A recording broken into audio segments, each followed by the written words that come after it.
Hello and welcome back to Vintage Wine and Port. Now here at VWP we are specialists in sweet and fortified wine and that includes our fantastic range of Madeiras, many of which you can see behind me here. Now Madeira is a very interesting, very versatile and very mysteriously historied wine from the Portuguese island of Madeira. Now I'll quickly run through a bit of the history of Madeira, how it became popular and how it started to be grown. So we don't know a lot about it actually, that's why I say it's mysteriously historied. There's not lots of kind of key dates that we can pin down.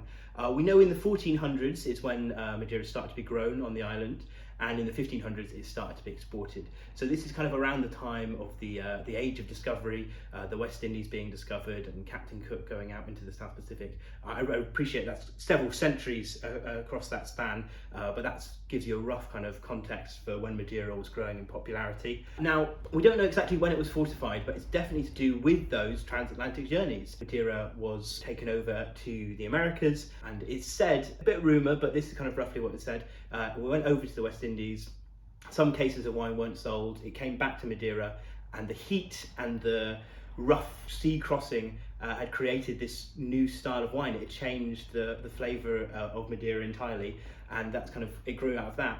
So nowadays, modern Madeira production is very brutal because it has to kind of recreate that transatlantic heat and that transatlantic motion. So Madeira wines are very brutalised in their production. I'll come to that in a minute.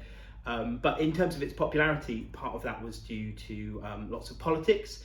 For example, in the 1600s, Charles II banned all European wine exports to English colonies, for example in America, except Madeira. And that's because a lot of the producers in Madeira were actually British. So he snuck them through to the American exports and became very popular in North America because of that. So as I said, modern production is very brutal. They have these kind of hot houses. They absolutely bully these wines, I'd say. They're in these massive hothouses, barrels very high up so all the hot air gets to them, and they're oxidized and heated up to quite high temperatures. And there's a benefit to that in that it is very durable because it's gone through all of that in its production. A bottle of Madeira will last pretty much indefinitely. If you open it to have a glass, it will last kind of forever, pretty much. You don't have to worry about storing it correctly. It can be stored upright. There's no sediment. It's a very easy wine really to look after. Extreme fluctuations of temperature obviously will do some damage, as it will be the case with all wines, but generally very durable. And the end product of the production is 4 very different styles, and a 5th, which I'll come on to in a moment. But the main 4 styles are Cercial, Verdeo, Boal, and Malmsey. And it's a very versatile wine, I say, because these 4 styles are very different. So Cercial is very, very dry. It is the driest of the styles. Then Verdeo is a medium dry, Boal is a medium richness, and Malmsey is the richest, very, very rich. So that means you can use it as a sort of like an aperitif towards the Cercial end of the range, or a Malmsey kind of a much richer sort of dessert wine sort of style. So lots of different uses for Madeira. Now the 5th style I mentioned is the Tintenegro. We do have some Tintenegro here.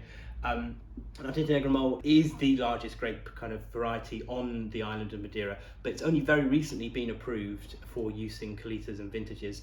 So that's now becoming more and more popular, more and more widespread. And Tintenegro, even more in what is already a very versatile wine, is probably the most versatile grape. You can create all these different styles or imitations of them at the very least from Tintenegro. So that's going to be one of the probably most popular and common grapes you'll see in the coming years. There's lots of different kind of rules and regulations around Madeira, all of which we might get into in a more in-depth video. But this, as an overview of Madeira, there's all these different styles. It's very versatile, it's very durable. It's a great investment and a wonderful start to fortified wine if you want to get into it.